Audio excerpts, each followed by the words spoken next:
Tired of long waits and rushed care at the ER and urgent care clinic?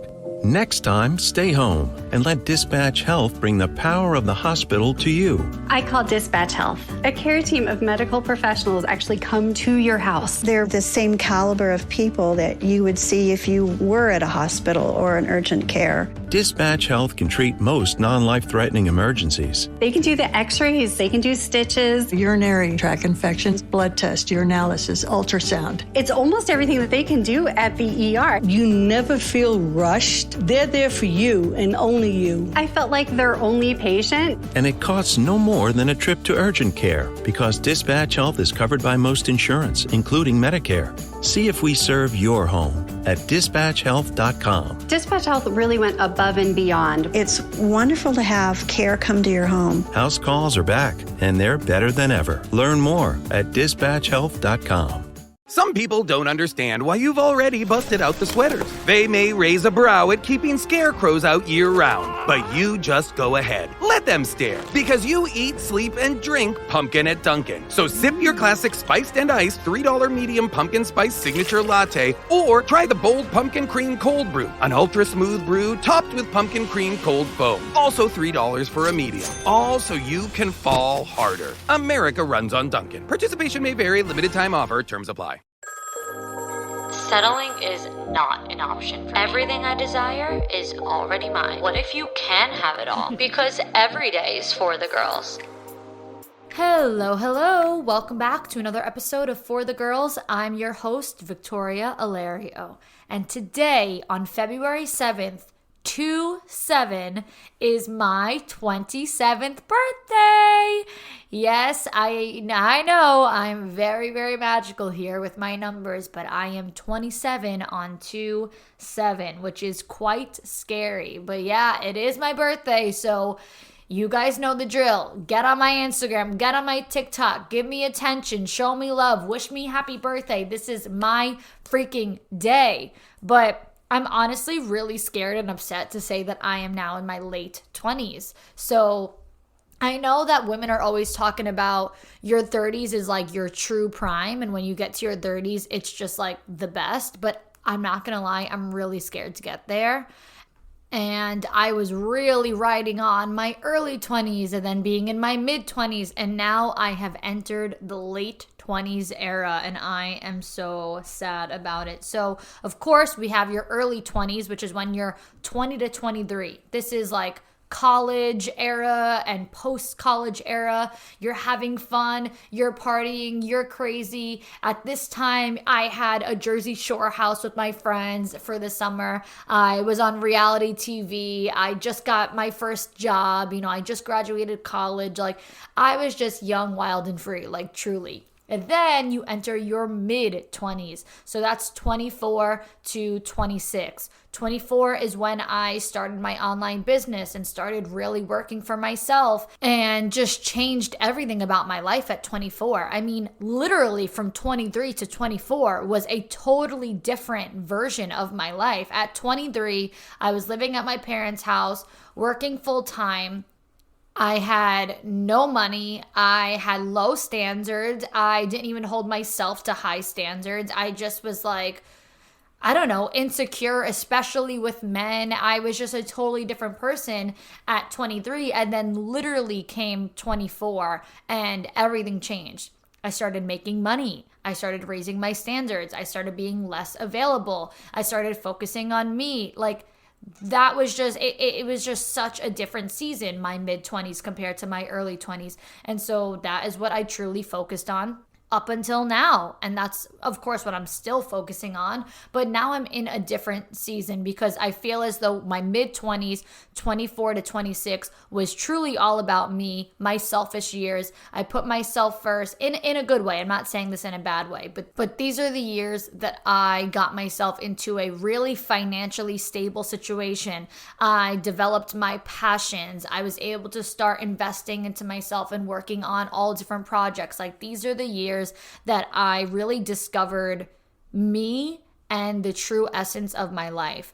And now it's not that that's going to change this year, but now I'm in my late 20s, 27, 28, 29. And my true hopes for this season, my late 20s, is to really be able to settle down and have other components of my personal life be more of the priority. Of course, my professional life is always going to take priority as well, but I just feel as though this season should be more dedicated to a settling down version of me. And you guys know that that is always my goal, but now are the years where I feel like that will fall more naturally into place. So as scared as I am to be in my late 20s, I am now welcoming a new season of my life with open arms, because every single season brings different things and different blessings and different opportunities and different responsibilities and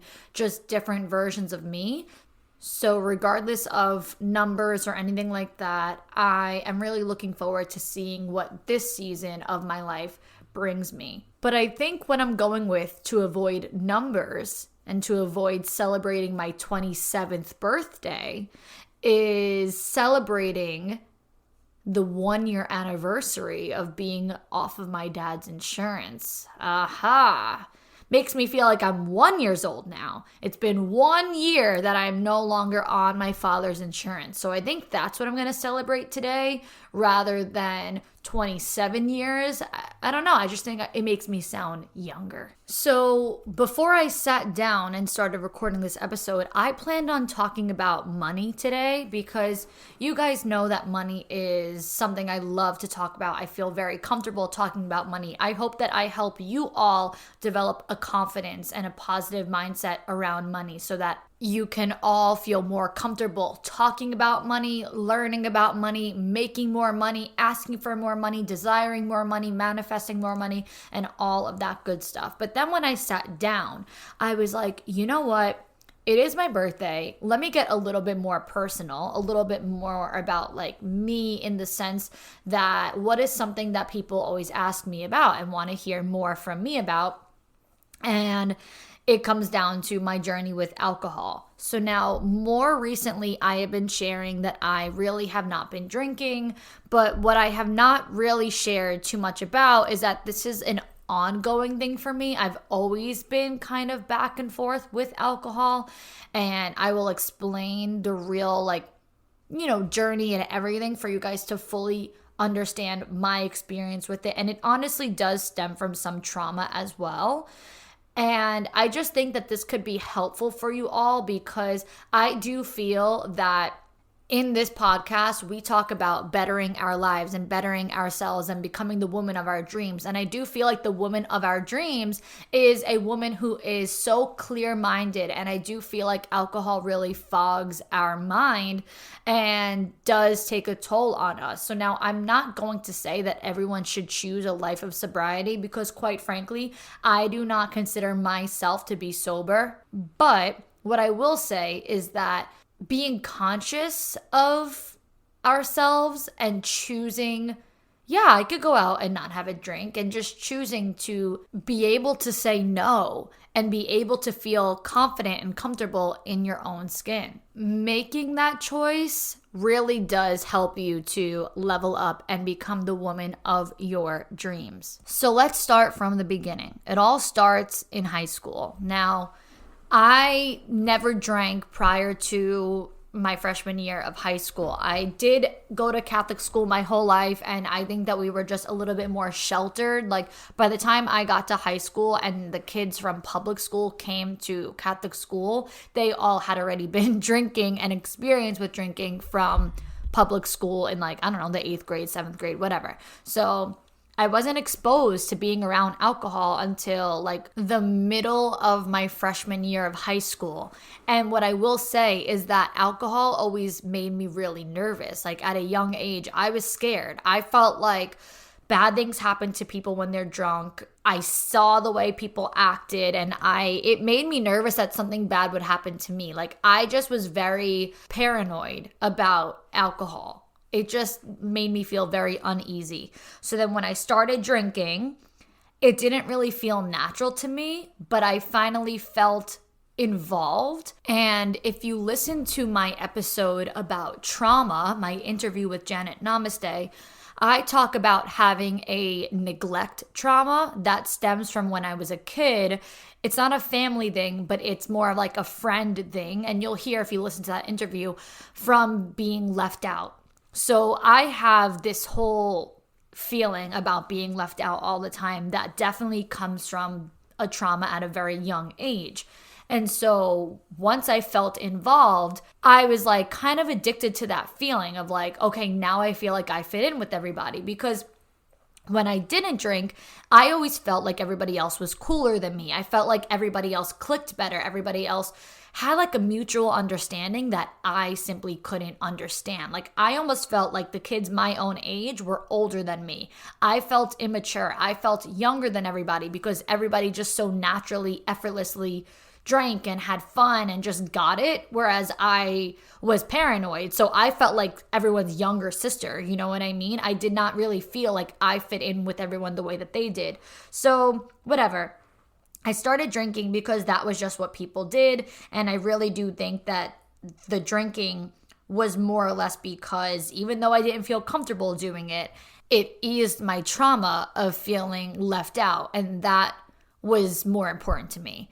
And then my sophomore year of high school, I got a boyfriend who was a big drinker and like a mess when he drank. So I really didn't drink because, I couldn't. He was just like, he was bad.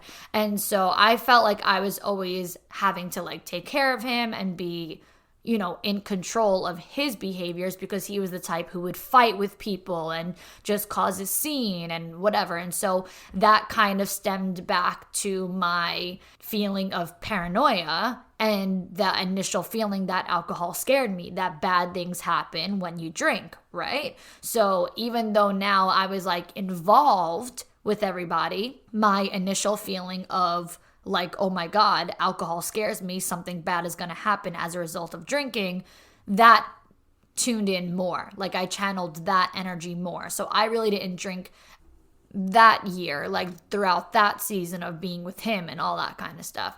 I took a big backseat with drinking. But then we broke up and I had eased that feeling for a while of being left out because it's almost like when you have a boyfriend, you're automatically included, right? Because wherever he went, I was going. Every time that he was invited somewhere, I was also invited. So I was always out. I was always partying. I was always around friends, and I never felt as if I was not included. But then when we broke up, I almost had that feeling come up again of like, okay, now I need to be involved again, right? Now I need to be included with the cool kids. I can't be left out, and I need to continue to get invited even though I'm going to be a one-man show. So then here I am drinking again, my junior year, my senior year of high school. I completely like shifted my friend groups. I was more focused on hanging out with the kids from my school rather than trying to be around who my ex-boyfriend had me go around. And so now I'm hanging out with them and I'm drinking and I'm partying. And that was just, the whole premise of my later years in high school. But then by the time that I finished high school, I was like, I hate drinking. And now that I'm going into college, I feel as though I am mature enough to be able to reinvent myself, rebrand myself. I can go to college and be the girl who doesn't drink. I can be the girl who can have a good time without alcohol. I'm gonna be her. So that was my plan when I got to college. But what happened then was pretty much my biggest fear of being left out. So when I went to college, I did not drink at all my freshman year.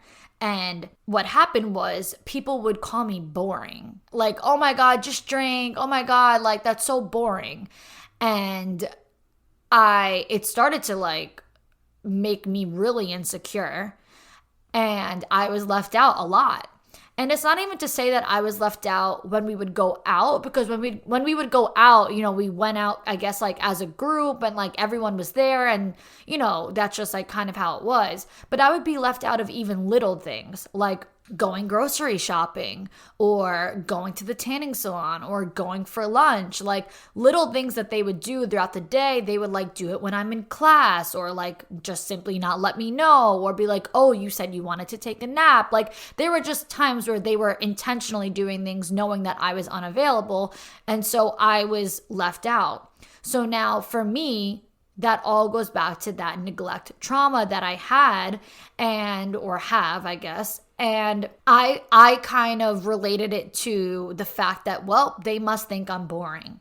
And they must think I'm boring because I don't drink. So because I don't drink, they find me boring. And because they find me boring, they don't invite me. So this is like all different insecurities coming up. And for me, I really couldn't handle that. I didn't have the emotional maturity to be like, well, fuck these people. This is what makes me happy. And this is what I'm going to do. Instead, I was like, okay, well, I guess I have to drink alcohol because that's the only way that I'm going to be involved and included with these people. And so even though I was so firm in not wanting to be that person, I just couldn't not be, because to me, I feel like what was most important in my life was having friends and having fun.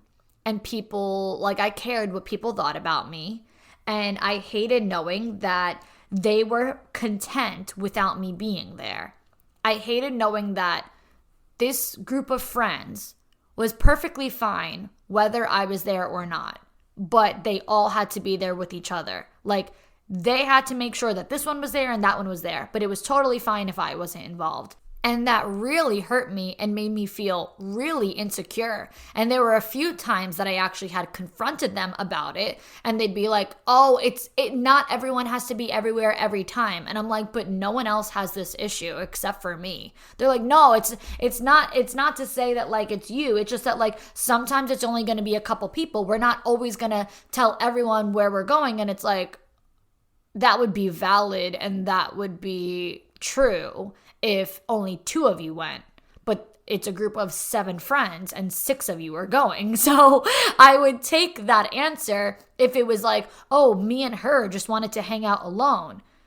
But that's not the case. You guys are literally choosing to leave me out.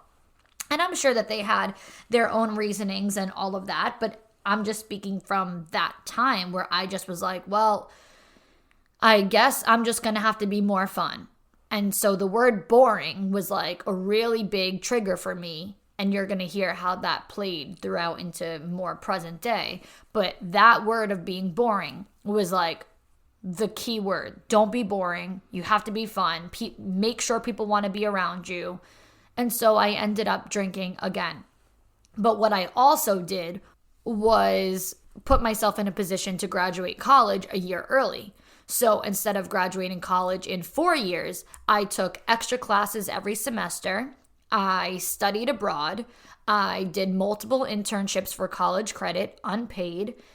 I took winter classes and I took summer classes online. I did whatever I could to get my credits to the point where my junior year could be my senior year. And I made that decision my freshman year of college because as much fun as it was, because truly I did have an amazing time. And like I said, it's not like I was left out every weekend. Like we went out all the time. It was more like the little things. I did have an amazing time and I loved my college experience. And honestly, I would do it again if I could change some things. I truly had amazing years in college. Anyway, my point is that despite the fact that I really did have an amazing experience at college, the shit that I was going through with all that was not worth it to me over knowing that I could make money sooner. I could get a full-time job. Like, I'm a hard worker. So for me, I just was like, money and working and all of that being in my future faster is a lot more important than being stuck with friends who treat me like shit half the time and feeling bad about myself. Like, to me, I was like, this won't happen when I'm an adult, when I'm a working adult. People will respect me more. People will be kinder. And these people just have no respect for me, honestly. Half the time they're my friend, half the time they're not. And they think that I'm boring and yada, yada, yada. So let me just get straight to work instead because I won't have to go through this when I'm an adult, right? Okay, I end up drinking again because, like I said, if I didn't make that clear, after my freshman year, I was just way too insecure. So now I have my sophomore year and my senior year because I skipped junior year. And of course, I was drinking. I was trying to be as much fun as I can possibly be. And I did have a good time. I mean, those were some of the best years of my life. But ultimately, you know, it's not really true to who I am. And I felt as though I was more or less proving that I am a fun friend and a fun person and I can drink and be cool and be involved rather than being like my organic self. Okay, girls, as you all know, I am big on building a community. And with a community like For the Girls, you are going to love this. Drizly is the #1 app for alcohol delivery, and you can find the biggest selection of women-owned and Black-owned beer, wine, and spirits brands, and then get them delivered in under 60 minutes. And of course, this includes non-alcoholic beverages for those of you like me who prefer a mocktail. Now you can sip with purpose, find your new favorite drinks, and explore brands that are shifting an industry while supporting the diverse stories that make them great. Make your memorable moments even more meaningful by choosing brands with intention.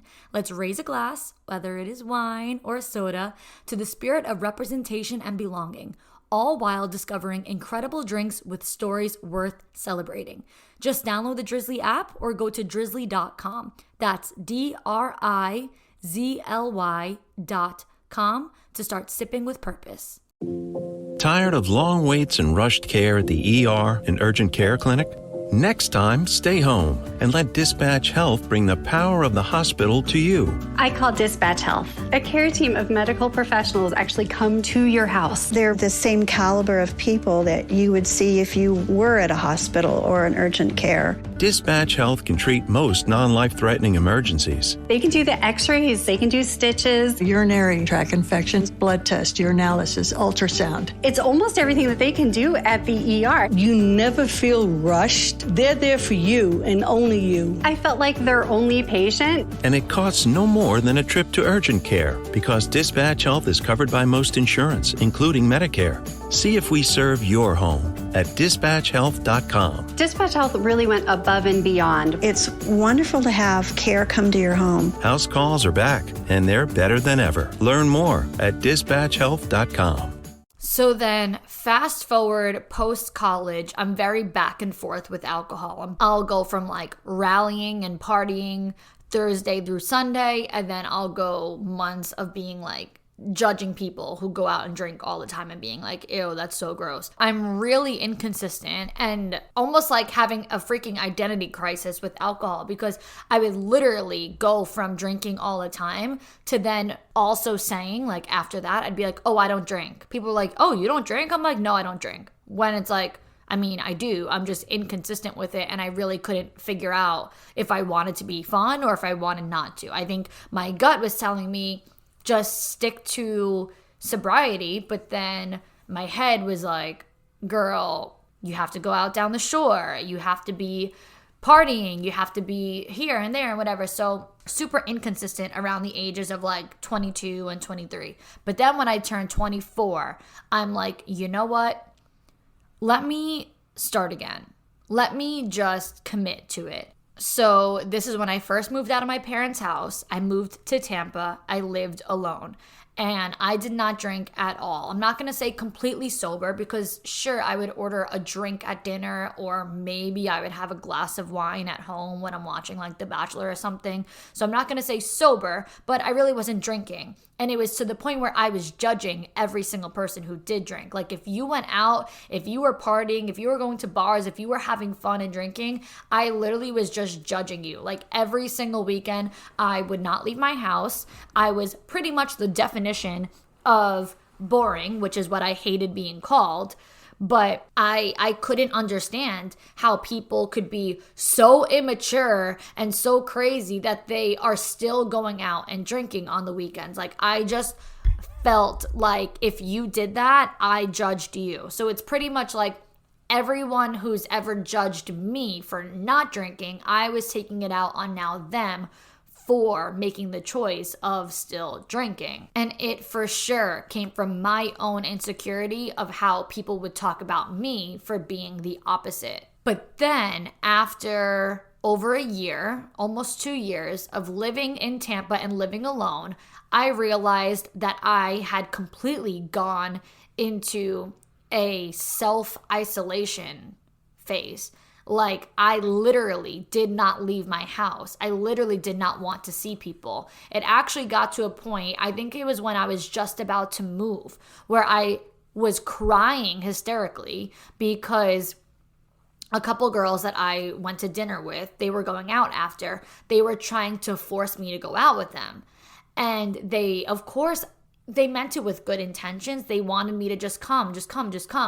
And it got me so anxious that I just started crying. Like, I was literally hysterically crying. And I'm like, I am too anxious to go out. Like, I cannot go out. Like, I just had this whole thing with, I will not go to a bar. I will not go to a club. I do not want to drink. I do not want to stay out till 2 a.m. And it just got me so like frustrated that I literally started hysterically crying. And they felt terrible, of course, because they did not mean it in a bad way. But it really like boiled up to a point where I completely shattered at the thought of going out. So that's right around when I moved to Miami, because honestly, I realized I was not living my life. I went through this now at 24 and 25 years old, 2 very prime years of my 20s, like I said, my mid-20s, of being a complete hermit. Like, no socializing, no meeting anybody, only focused on work. I mean, my business was booming. Those were the best years of my business. But for what it's worth, I was completely isolated from humanity. And you just can't live like that, right? You just cannot hate people for socializing. And that's how I felt. And the thought of socializing just made me so anxious. So now I moved to Miami and I told myself, I am going to be fun. But of course, I want to ease my way into drinking and all this stuff. Like, I don't want to just start pounding down shots and drinking tequila. Like, that's just simply not me. But I do want to have fun. I do want to be invited. I do want a social life. That was a priority to me. I did talk about that a lot on my story, saying why I was leaving Tampa and moving to Miami was because they're 2 totally different ends of the spectrum. Tampa was very slow and very easy to just not leave your house. And then Miami is like party central, and you're going to be around people all the time and be invited out all the time. And so I was ready for the next stage of my life to be more fun. And this was my very first night out. My first night. I was invited out by some friends that I knew that lived in Miami, and I am just sipping on a vodka club. I had a few that night. Now, I was not drinking. I was drinking. I just wasn't drunk. I was drinking in moderation. Just 2 or 3 cups of vodka club, which, is nothing too crazy. But in Miami, everybody drinks tequila. So when I was offered a shot of tequila or a drink, whatever, I was denying it. I was firm in my no thank you. This was the most judged I think I've ever felt, ever, when it came to going out and drinking. And I couldn't even fathom that I have to go through this again in my life. And when I denied it, she told me, ew, you're so boring. You're way too sober to be here. You're way too sober for me. I don't like this. You're too sober. I don't like that. And now at this age, I'm 25 years old. Here goes that trigger again that really got to me in college, being called boring and feeling like I am not wanted in this group. And I'm like, I cannot believe that I have to go through this again. I cannot even fathom this. Now, The good thing is that I was mature enough at this point to really stand my ground and say no. And I'm like, I'm not even that sober. I'm just not wasted. I'm fine. Like, I'm fine. Like, I don't want the shot. I don't want to drink tequila. And, you know, it's still a thing in your adulthood. And that it proved it right then and there that people will still judge you for not wanting to drink, and they will make you feel bad about yourself for it. And the faces that she was making at me and just like looking me up and down, like I just felt so out of place, and I just felt like I do not belong here. And it literally brought me back to the way that I felt when I was that freshman in high school who always felt out of place and always felt like everybody else understood something, like everyone else had this mutual understanding that you don't have. That's how I felt again. I'm like, everybody else here gets something that I don't get.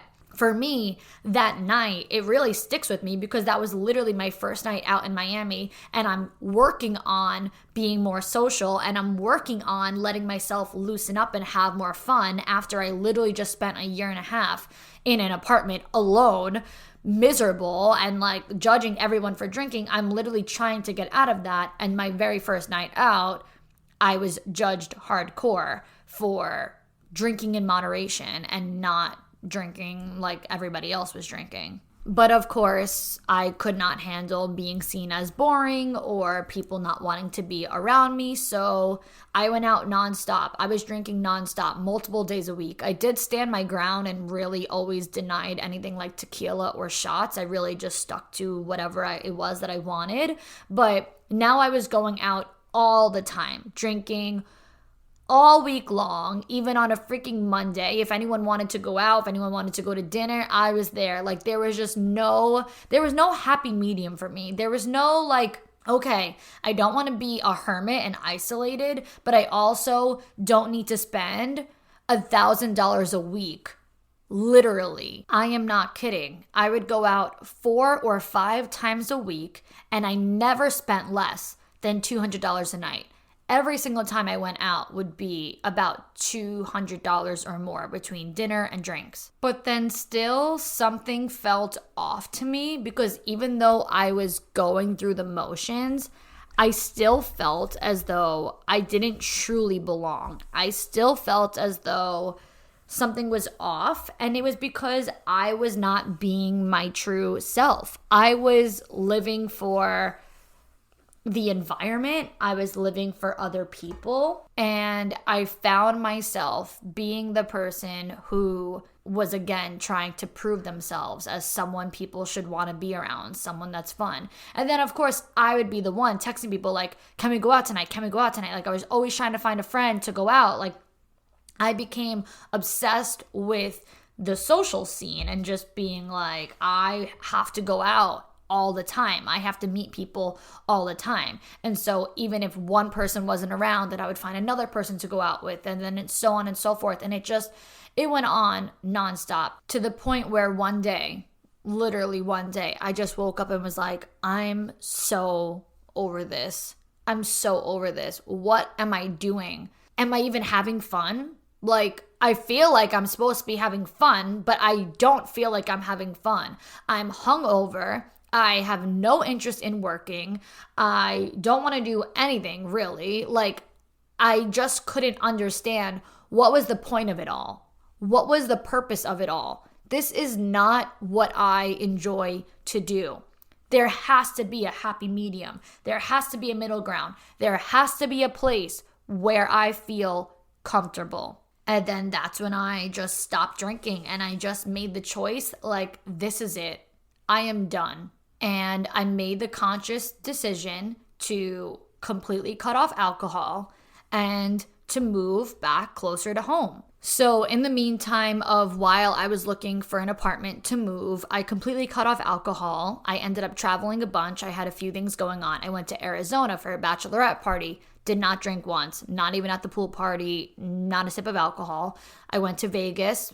Again, not a sip of alcohol, not even at a pool party, nothing. No alcohol. I'm telling everyone firmly, I do not drink. Period. Done. Any other comments after that were just, I couldn't even hear them.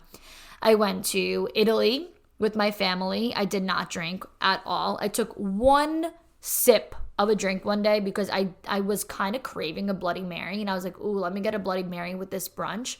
And I took literally one sip, and I was like, okay, this is absolutely disgusting. So I gave it to my mom because it was so strong I couldn't even drink it. I went to Atlanta.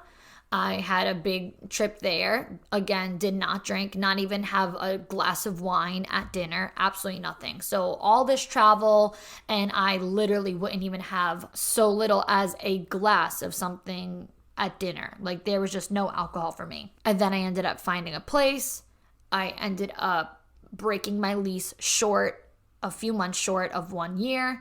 And I moved a little bit closer to home where I just feel comfortable. I just feel like these people get me, they know me, they understand me, they don't judge me, they don't give a shit if I drink or not.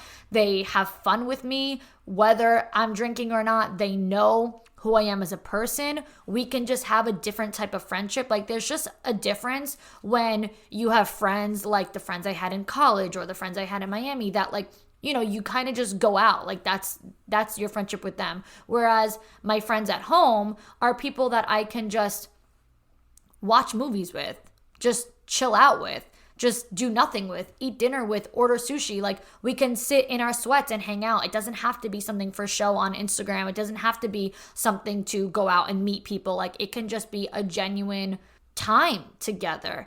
And there was just such a difference. And, you know, I tried so hard to really get comfortable in other places, but ultimately I couldn't because I went from two different ends of the spectrum. In Tampa, I totally isolated myself.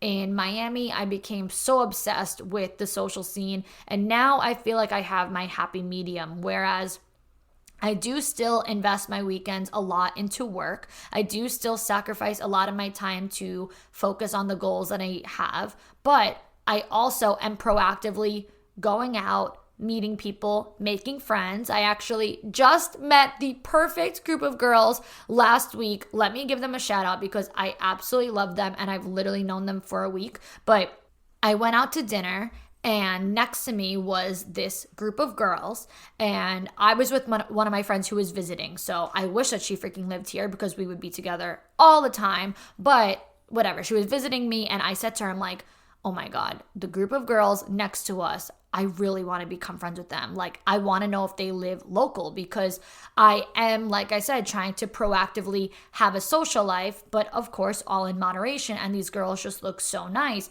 I don't know. Is that weird? So whatever, we ended up talking to them, and I was like, not to like hit on you and be weird, but are you guys from here? And how old are you guys? And it turns out that we're all pretty much the same age and that they live here. And now I'm like, oh my God, this is amazing because they're the type of girls that I just felt comfortable with. I told them off the bat, I don't drink. The waiter that I had actually gave my friend and I shots, and we passed it over to the table because we both weren't drinking. And they're like, oh my God, I love that for you. And I just felt really comfortable with them and around them. And then I ended up going out with them a couple days later. We went to a bar, I didn't have a drink, and it wasn't even a conversation. Like, it didn't even get brought up. They never even said to me, like, are you sure that you don't want to drink? Like, you should just have something. Like, it never even came up. It was just normal to be out socializing without being drunk and just genuinely having a good time, just having conversation and enjoying each other's company. Like, it was just a very natural and normal experience. And I feel like I haven't really made friends like that in a while. Like, I feel like I've had so much insecurity around being boring, being left out, drinking, not drinking, that it's a very common thought I have in my head when I go out. Like, should I do it? Should I not? Whatever. Whereas I feel like I just got to a point over the past few months since 2021, earlier 2021, where I just felt I'm sick of this shit. I'm going to be comfortable in my own skin. And I haven't really necessarily met people, I think, since I made that decision. And so now that I met these girls since I made that decision, I just feel confident and comfortable, and I almost just attracted. So I pretty much just took you guys on a very long journey from when I was 14 years old to now 26, approaching 27, because I am actually 26 while I'm still recording this, so I did not hit 27 yet. But you guys know what I'm saying. I pretty much took you on a 12, 13-year journey on my relationship with alcohol. So it is a lot. And, I'm not going to say that I am going to be necessarily sober for the rest of my life. I actually was in Boston about 2 weeks ago, and I did have half of a Bloody Mary. So I honestly, I don't know what it is with my craving with Bloody Marys. Like, I had one in Italy, but I had about a little less than half, and I was like, no, I'm about to get drunk. I might be wasted. So I had to stop myself. I did not want to get drunk, and I was fine. But I did try it. So it's not to say that, like, I'm anti-alcohol and all that, but it just, there's a time and a place, and there's the right vibe and the right people and the right mindset. And I think it's all huge factors of how we should really treat ourselves and the things that we allow ourselves to consume. And like I said in the beginning of this episode, I do believe that a sober mind is a clear mind, and a clear mind makes for a better, happier life and a better version of us. And the entire premise of this podcast is for us to all get to a place that we feel like the best version of ourselves, and all about being just the dream version of you. And so I thank you all so much for listening to my story and hearing out my thoughts and my feelings. And I hope that this could help you all in one way or another. Even if you don't necessarily struggle with it the way that I did, I hope that it can help bring you some clarity if you have been curious about making a similar choice. Until next time, girls.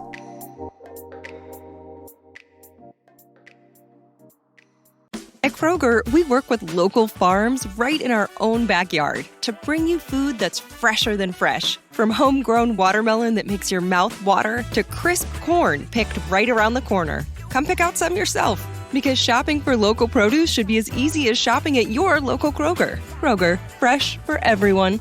You can save an extra $10 when you spend $40 or more on a great selection of participating items. Just look for the signs and save at Kroger.